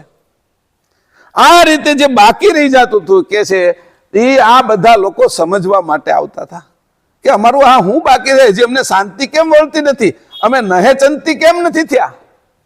નહે કર્મી તો થઈ ગયા, પણ નહે ચંતી કોણ કરે અમને? કોણ અમારો માલિક છે જે અમારું ધ્યાન રાખે? અમે બાળક થઈ જાય ત્યાં જેમ મા બાળકનું ધ્યાન રાખે છે, ખવડાવવા પીવડાવવાનું, કપડાં લત્તાનું ખરીદી, એને જોઈતી વસ્તુ લાવવાનું, એને સ્કૂલે મૂકવાનું બધું જ માં ધ્યાન રાખે છે. એમ અમારી સાચી માં કોણ છે અને હું કોણ છું, આ સુધી પહોંચવાનું ઈ જ્ઞાન છે, એ બાકી રહી જતું હતું કે. અને એ બાકી રહી જતું હતું એટલે આટલા મોટી સ્થિતિમાં ગયેલા લોકો, આટલા કલ્પ સુધી ફરનારા લોકો, ઈ પણ રૂપ લઈને પરમ ગુરુની સામે હાજર થતા હતા. આ તમને આંતરિક વાતો કરું છું. દેખાય કે આટલું બધું પ્રાપ્તિ આપણે એમાં ભળી જાય. ઘણા ચમત્કારો બતાવે એમ લાગે, ઘણા એવું કરે કે એવા અમુક ખેલ કરે પોતાને, તો આપણે એમાં આસ્થા થઈ જાય કે બધું બાહ્ય છે કે એ સમજણનો વિષય નથી, ભ્રમો છે બધા. અને ભ્રમની અંદર તું ફસાઈ જાશો. જેમ એવો ભ્રમ ઉત્પન્ન કર્યો છે કરોળિયાએ, એને જાળું બનાવીને ખૂણાની અંદર કે ત્યાંથી માખી જાય ને તેમાં ફસાઈ જાય, એમ એ કે આ બધા જ અંશો છે એ આ જે માયાનો અને અહંકારનો એવો મોટો ભ્રમ છે કે એ ભ્રમની અંદર ફસાઈ ગયા છે કે, અને એમાં જ ખવાઈ જાય છે કે એમાં જ એનું મૃત્યુ થઈ જાય છે. અને મૃત્યુ થાય પછી બીજું ત્રીજું, પોતાના સ્વરૂપને એ સમજી શકતા નથી. મનુષ્ય અવતાર મળે તો પણ નથી સમજી શકતા. અહીંયા પરમ ગુરુ કહે છે જો આ સ્થિતિ છે કે બધાની. પંડ કલોલ, ચોથી ચોપાઈ છે, પંડ કલોલ કાજ તેથી સરે, વિશ્વ વિલાસ ઇતિહાસ અતિહાસ અહીંનું, ચરમના ધર્મનો ધારણ દેખ ભયો, રંચ આવે ના કેવલ મહિનું. હવે એને કીધું પંડ કલોલનું કાજ તેથી સરે. આ જગતના જે શરીરનું કાજ છે એ તો આ બધા અંતસ્કરણો દ્વારા તમારું સરે છે કે, પણ આ બધો ધર્મ ચરમનો છે, ચામડીનો, અને કહેવલ કરતા ચર્મથી બહાર છે કે, જ્યાં જોને ચર્મની જ ગતિ છે કે બધાની. તું તારા શરીરને જો એ ચર્મથી આવૃત થયેલું છે. આ મકાનને જો તો દિવાલ રૂપી કે કાચ રૂપી ચર્મ છે કે, પૃથ્વીને જો તો ઓઝોન રૂપી પડ છે કે એ ચર્મ છે કે, ઈંડું જો તો એને ચર્મ છે, વૃક્ષ જો તો એને ચામડી છે, એની છાલ એ ચામડી છે કે, જ્યાં ત્યાં જો હતી કે એમ બ્રહ્મા પણ એ ચામડીથી મઢાયેલા છે, વિષ્ણુ પણ ચામડીથી, શંકર પણ, બ્રહ્માંડ હતી એક ઈંડું થઈને એ પણ, કે આ ચર્મનો ધર્મ છે બધો. ચર્મના ધર્મથી કોઈ બહાર નથી નીકળ્યું. એકથી મોટું ચર્મ અધિક જોવે વિભૂતિ વાળું તો એના ચરણમાં પડે એટલે એને ભગવાન માને પોતે ભક્ત થાય. તો આવી રીતે કરીને પરાવલંબી થાય છે, કોઈ સ્વાવલંબી નથી થતા. ગુલામીની અંદર બધાય જાય છે, પણ કોઈ છે એ સ્વતંત્ર નથી થતા. જે હું તને આપવાનો છું એ તો સ્વતંત્ર પદ છે કે પરમગુરુ કહે છે અંશોને માટે, આમ હું તને સ્વતંત્ર પદ આપવાનો. અને સ્વતંત્ર પદ પાછું એવું નહીં અહમ બ્રહ્માસ્મિ જેવું અહમ ઉત્પન્ન કરી અને તારું પાલન પોષણ તારે કરવું પડે એવું નહીં. સ્વતંત્ર પદ આપ્યું એટલે તારી માથે સ્વતંત્ર પદ આપ્યું છતાંય ચર્મનો ધર્મ તને પણ નથી ને મને પણ નથી. તારું બધું જ હું ખ્યાલ દરેક વાતનો દરેક સમયે યોગ્ય બધું જ કરવા માટે હું તને બધું જે સુખ સાહેબી આનંદ એ આપવા માટે તૈયાર છું. અને એ પદ લઈને પરમગુરુ લઈને આવ્યા છે અહીંયા. કલ્પમાં એકવાર આવે. આપણા ભાગ્ય છે કે કલ્પમાં આવ્યા પછી આપણે આવ્યા.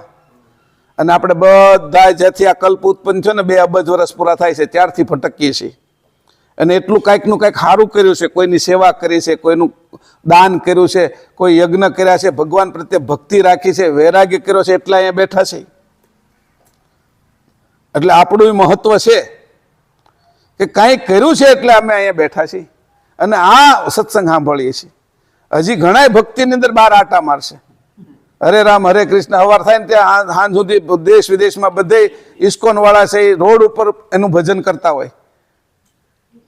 તો બીજી જગ્યાએ તમે જાઓ તો કોઈ નિરંજનનું, કોઈ શક્તિની ઉપાસના કરે, કોઈ યજ્ઞ કર્યા કરે છે, કોઈ ગણેશ અથર્વ કર્યા કરે, કોઈ હનુમાન ચાલીસા કર્યા કરે છે, કોઈ લાંગોળ ઉપનિષદો કર્યા કરે છે, કોઈ વળી ભાગવતની કથા કરી રહ્યા, કોઈ રામાયણની મોરારી બાપુ જેવા કથા કરી રહ્યા છે, પણ સ્વસ્વરૂપનું જ્ઞાન કોઈને નથી. અને એમાં એ અહમ એટલો ધારણ કર્યો છે કે એના શિષ્યો એટલા વધી જાય અને એને એ પકડી રાખે છે, એટલું વજન વધી જાય છે. શિષ્યો પગ પકડી રાખે એટલું વજન ઉપર પરમગુરુ સુધી પહોંચી શકતા નથી. 4-5 છોકરા હોય ને એ માને પકડી રાખે ને પછી ન જવા દે, એકાદાને ખેંચીને લઈ જાય. પણ 4-5 હોય એ બધા હાથ કોક પકડે, 2 પગ પકડી રાખે, એ માને બહાર કેમ જવા દે દરવાજાની બહાર? એકાદ હોય તો બરોબર છે. એટલી બધી ભક્તિ આ લોકોએ કરી, એમાં એ ભક્તિની અંદર આ ફસાઈ ગયા. ભક્તિની અંદર પરમગુરુ ફસાતા નથી. ભક્તિ કરે છે પણ એ કે ચેતન ભક્તિ, સ્વરૂપની, સમજપૂર્વકની, વિવેકપૂર્વકની, વિચારપૂર્વકની ભક્તિ કરવાની છે. ઊંઘમાં નથી કરવાની, ગાંડાપણું નથી લાવવાનું, બે શુદ્ધમાં નથી કરવાની, પાગલ નથી થઈ જવાનું. ભગવાન માટે તો બધા પાગલ થાય એમ નહીં. અહીંયા ભગવાન માટે પાગલ નથી થતા, અહીંયા ભગવાન માટે સાવધાન થાય છે. ગાંડાની વણઝાર આ નથી. બધાએ કીધું ગાંડાની વણઝાર, મીરા ગાંડે ના ગાંડે, આ એ નથી. ગાંડાની વણઝાર અહીંયા આવી કેમ નથી? પ્રવેશ ન કરી શકે. આમાં તો બહુ જાગ્રત રહેવું પડે એવું છે. ગાંડાને તો ગમે આ પથ્થરો મૂકીને ભગવાન માની લે, પછી ભગવાન માની લે, આસ્થા કરી પાછું થાય હોતી. એ તો ચિત્તનો ધર્મ છે, ચોખ્ખા થયેલા. તારું ક્યાં કાંઈ છે? ઘણા પ્રણવના ધર્મ હોય, શ્વાસોશ્વાસની ગતિથી પણ આ થઈ શકે. તો કે આ જ્ઞાન છે એ પરમ શ્રેષ્ઠ જ્ઞાન, પરમ ગુરુ ક્યાંય પણ ઊભા ન રહેવા દે એવું શ્રેષ્ઠ જ્ઞાન લઈને આવ્યા. એટલે આ લોકો ત્યાં આવ્યા. પછી અહીં કીધું છે, એક સાખી વાંચી લો ખાલી, 5મી ચોપાઈ નથી વાંચતો, પછી આપણે ત્યાં જઈએ. જહાં લગી જોવા જાલવા દર્શન દર્શિહાર, તહાં લગી વસ્તુતા નહીં ભાસો આપ વિકાર. તને જોવાનું લાગે કે દર્શન થાય છે કે પછી કે જહાં લગી જોવા જાલવા, પકડવાનું મન થાય, મને પકડાઈ ગયા. કૃષ્ણ છે ઓલા નરસિંહ મહેતા કે મને કૃષ્ણ પકડાઈ ગયા, પોતાનો જ હાથ પકડાયો હતો. કબીર ત્યાં ગયા ને ત્યારે ખબર પડી. એ ભાવનામાં આવી ગયા, એવા સ્થિતિમાં આવી ગયા. કેદારો લીધો ને એ ગાવા મળ્યા એટલે કૃષ્ણ હાજર થઈ ગયા.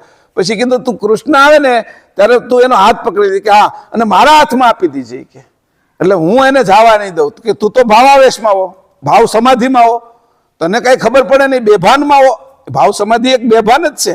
અહીં ડોક્ટર ઓપરેશન કરે ને એનેસ્થેસિયા આપે, એની જેવી જ છે કે એ ભાવની અંદર જાય. તો પછી એની કેદારો લઈને ગાવાનું શરૂ કર્યું. થોડી વાર થઈ એટલે ભગવાન પ્રગટ થયા, કૃષ્ણ મારી સામે આવી ગયા, હાથ પકડી લીધો. પછી એની કીધું, પછી જયારે એ સમાધિ ઉતરી એટલે કીધું આ હાથ તો તારો ને તારો, તે મને પકડાયો જોઈ કે આમાં તું સાચું શું છે કે. પછી એને ત્યાર પછી જે ભજન લખ્યા ને સગુણના ન લખ્યા, પછી બ્રહ્મના ભજન લખ્યા. કબીરજી પાસે બ્રહ્મવાદી હતા. હવે એ જગ્યાએ પરમગુરુ મળ્યા હોત તો બ્રહ્મ ન રહેવા દેત, બ્રહ્મનો પણ ભ્રમ ન રહેવા દે તેને. તે કીધું જહાં લગી જોવા જાલવા દર્શન દર્શી હાલ હાર, તહાં લગી વસ્તુ તા નહીં મૂળ વસ્તુ ત્યાં નથી કે ભાસો આપ વિકાર. તારો જે વિકાર છે એ જ ભાષે છે બહાર કે તારો જે સ્વયંનો જે વિકાર છે ભગવાન પ્રત્યેનો, ભૂતનો વિકાર હતો, ભૂત દેખાતું હતું. આ કૃષ્ણ રામ ભગવાન તને દેખાય છે બધા, શંકર નહીં, તો એ જ વિકાર તારો પોતાનો વિકાર છે એ તને દેખાય છે કે વેશ વિચારે વગ્રનો અરક વડે જમ કિરણ, તમાપાથી એ સહુ દેવું હવું વિચરણ. દેવ હવું, તારાથી આ દેવો વિચરણ કરે છે બધા. તું ચેતન છો, તું ચેતન ન હો તો આ ઘાટ ન ચાલે. તું તારું સ્વરૂપ જોઈ કે તું નથી બની ગયો છો, અને તું છો એ તારે બનવાનું છે. તું તો છો જ, એમાં કઈ બનવાનું હોય નહીં. પણ આ નથી બની ગયો એ ઉતરી જાય ને ઉપરથી, એટલે તું છો એ પ્રગટ થઈ જશે. એ તું બની ગયો, તું છો જ, તારું સ્વરૂપ આવું છે. પરમ ગુરુ આ લઈને આવ્યા. અમે તમને ભક્તિમાં જ્ઞાનની વાત કરી. અહીંયા હું ઘટતું તો આવા મોટા ભક્તો હું કામ આવ્યા? લક્ષ્મીબાઈને આ કર્મનો અવતાર કીધું અને જગત આખું વાહે પડ્યું છે. જી આ 300-400 વર્ષ થઈ જશે કર્માબાઈ ને થયા એને. 1615 આ 2024 હાલે છે. ધારો કે અમુક ઉંમર એની વાત કરો તો એ જ્યારથી ખીચડો ન્યા તો 300 વર્ષ, 350 વર્ષથી તો ખીચડો ન્યા બને છે. લોકો એ ખીચડાને કર્માબાઈ નો ખીચડો તરીકે ઓળખે છે. એ કર્માબાઈ લક્ષ્મીબાઈ થી ને આવ્યા. ક્યાં જ્ઞાનની, ક્યાં સમજની, કઈ ભક્તિ કરવી, કઈ રીતે કરવી, કઈ સમજણ છે કે. એટલે કીધું ગાંડાની વણઝાર નથી આ. હા, ગાંડાની વણઝાર છે સગુણની અંદર, અને ગાંડાથી ઉપર ગયા છે જે સમાધિસ્થ પુરુષો થઈ ગયા છે એ બધા બ્રહ્મમાં છે. સગુણ અને નિર્ગુણની અંદર જે ફસાણા છે એને કાઢવાનો આ માર્ગ છે કે આ જ્ઞાન સંપ્રદાય છે, કાયમ પંથ છે. તારું ચેતન સ્વરૂપ છે એનો પંથ છે, સતનો છે.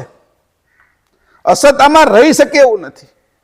નાખો ઘીની અંદર પાણી નાખી દીજો, તમે દૂધ નાખી દીધું, એમાં ભળશે નહીં. એમ તું પણ આમાં કેવી રીતે ભળી ગયો ઘાટમાં? જો તો ખરો, ભળે એવો તો છો નહીં. ઘીની અંદર પાણી નાખો, ઘીને તમે ગરમ કરો ને પાણી નાખો તો પણ છૂટું રહે. દૂધમાંથી જ ઘી નીકળેલું છે. એ ગરમ કરેલું દૂધ ઘી હોય એની અંદર તમે દૂધ નાખો તો પણ જુદું રહે. એક વખત તું જુદો થઈ જા, પછી આ સંસારમાં રહેવા છતાં પણ તને આ સંસાર અડશે નહીં. જેમ પાણી ઘીમાંથી જુદું રહેશે, એને ગ્રહણ નથી કરતું, એ રીતે તું આ ઘાટમાં રહેવા છતાં પણ જુદો રહેતા શીખી જઈશ. તો તને આ બધા અંતસ્કરણો અસર નહીં કરે, આ 10 ઇન્દ્રિયો અસર નહીં કરે, આ ઘાટ અસર નહીં કરે. સ્થૂળ સૂક્ષ્મ કારણ મહાકારણ અને પરમ કારણ દેહથી તું પર થઈ જાય. આ સમજને સમજ. કોઈ એવી શ્રદ્ધા અને ખોટા વિશ્વાસમાં ન રહે. જે અંધશ્રદ્ધા કહેવાય, જે અવિશ્વાસ કહેવાય, એની અંદર ન રહે. તું પોતે એવું સ્વરૂપ છો કે તું આ જડને ધારણ કરે છો. તારા સ્વરૂપે તું થા એટલે કોઈની તાકાત નથી કે તને છેતરી જાય. અત્યારે તું છેતરાઈ ગયો છો તારા શરીરમાં, તારા નામમાં, તારા રૂપમાં, તારી આવડતમાં છેતરાઈ ગયો છો. આટલી બધી ઉપાધિ તે લીધી. કોઈ વડાપ્રધાન બની જાય છે, કોઈ પ્રોફેસર બની જાય, કોઈ વૈજ્ઞાનિક બની જાય છે, કોઈ સંત થઈ જાય છે, કોઈ યોગી થઈ જાય છે, કોઈ તપસ્વી થઈ જાય. આ બધી ઉપાધિ લીધી તારા સ્વરૂપથી વિજાતીય છે, વધારાની છે, નકામી છે. એના કારણે જગતની અંદર તું પૂજા છો. એ પૂજા હોય તે તારું અહમને જ પોષણ કરનારું છે. તારા સ્વરૂપે તને થવા દેવામાં આ બધા અંતરાય છે, રોકનારા છે. જેમ મોટું એમ વધારે રોકે છે. તો એ બધું સમજાવવા માટે, આ સમજવા માટે પ્રેમદાસને 4.5 મહિના સુધી પરમગુરુની આગળ આવી અને આ 7 અને પ્રેમદાસ 8મા આ બધાએ સત્સંગ નિરંતર કર્યો. અમારી અંદર શું અધૂરપ છે કે અમારી અંદર શું ખૂટતી વસ્તુ છે, અમારું સાચું સ્વરૂપ શું છે જે અમારે પ્રાપ્ત કરવું જોઈએ. તો આ બધી વાત કરી. અહીંયા હવે આગળ જ્યાં હતા ત્યાં 395 99 400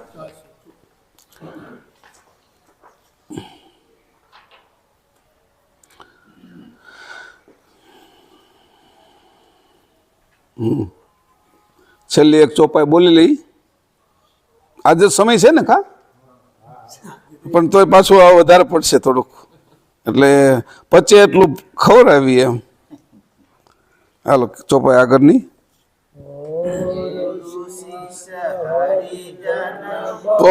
तेरा तिनका चित गुरु चरण मेरा, जैसे ही आप ऐसे ही सब शिशु, सबके उर आत्म लक्ष्य ईशु.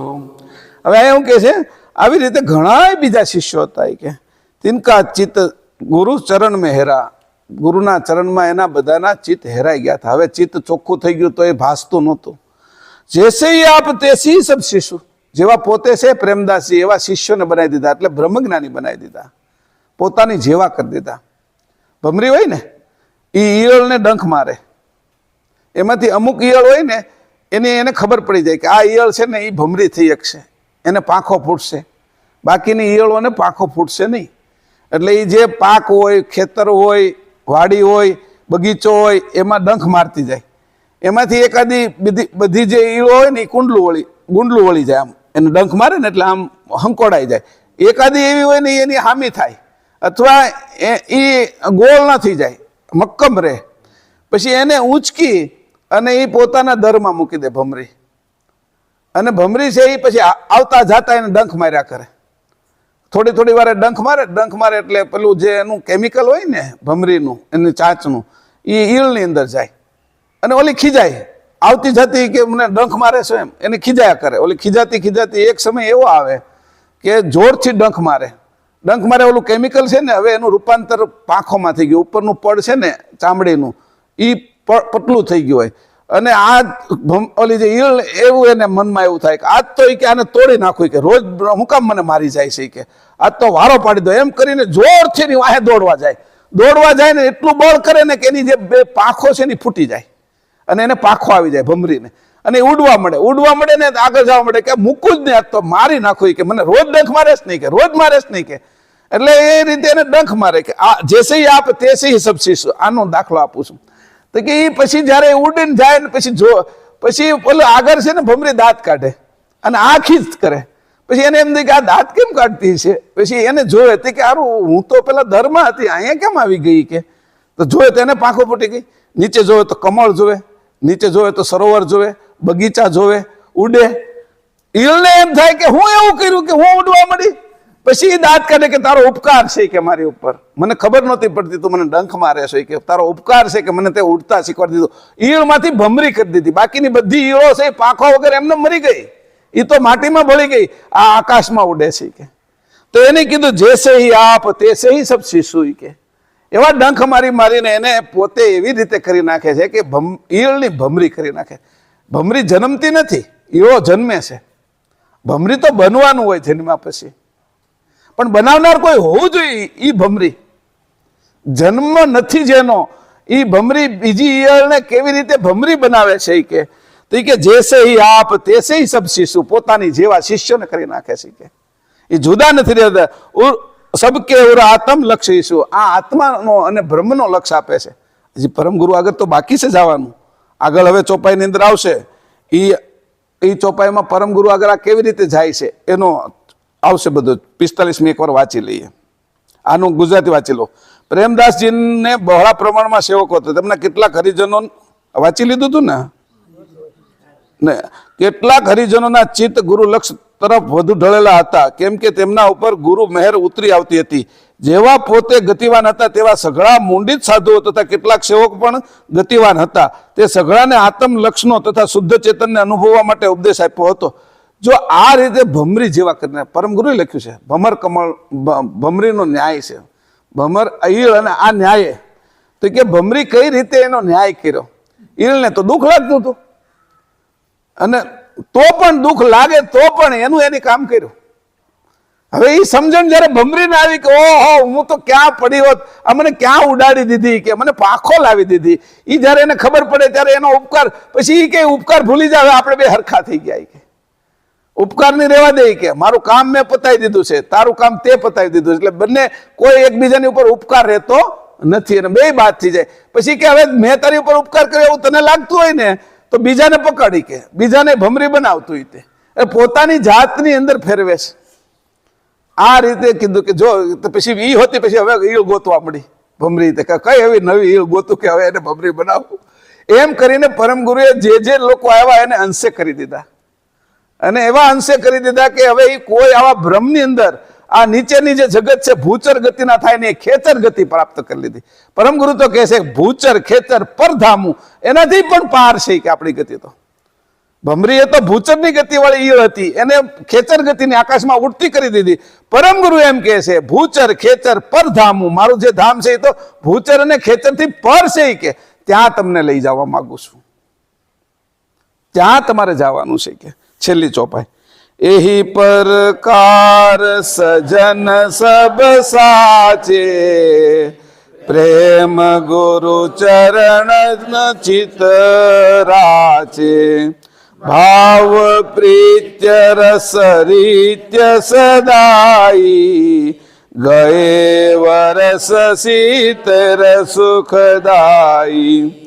यही प्रकार सजन सब साचे, प्रेम गुरु चरण चित राचे, भाव प्रीत्य रस रीत्य सदाई, गए वरस शीतेर सुखदाई. આ પ્રમાણે ઉપરના 7 શિષ્યો ઉચ્ચ ગતિના સજ્જનો હતા અને તેઓ પ્રેમપૂર્વક ગુરુચરણમાં જ રહેતા હતા અને સ્નેહભાવ સમરસ પ્રમાણમાં અતૂટપણે રાખતા. આ પ્રમાણે પ્રેમદાસે 70 વર્ષ આનંદમાં પસાર કર્યા. ઉંમર 70 વર્ષની થઈ ગઈ. પ્રેમદાસ છે એ આ ચોપાઈમાં આપણે લખ્યું છે કે પ્રેમદાસના 70 વર્ષ 45મી ચોપાઈ લખી છે કે અમે કહીએ છીએ આના 71મા વર્ષે એની પોતાનું શરીર ત્યાગ્યું. 4.5 મહિના હજી પ્રેમદાસ છે એ પરમગુરુ પાસે આ બધાને લઈને જશે ત્યારે 71મું એનું વર્ષ ચાલે છે. ત્યારે પરમગુરુનું વર્ષ છે એ 53મું છે. આ પ્રગટ થયા ને જમ્મુદ્વીપમાં તો અહીંયા મેં લખ્યું છે કે પરમગુરુ કુબેર સ્વામી જંબુદ્વીપમાં પ્રગટ થયા સંવંત 1829 ઈસવીસન 1773 જંબુદ્વીપનો ત્યાગ કર્યો સંવંત 1934 ઈસવીસન 1878 105 વર્ષ અહીંયા રહ્યા. એમાં 53મું વર્ષ જ્યારે એનું અહીંયા હતું ત્યારે પ્રેમદાસ 71મા વર્ષમાં પ્રવેશ કરતા હતા, 70 પૂરા થયા ત્યારે એ બે મળ્યા. સમજાણું?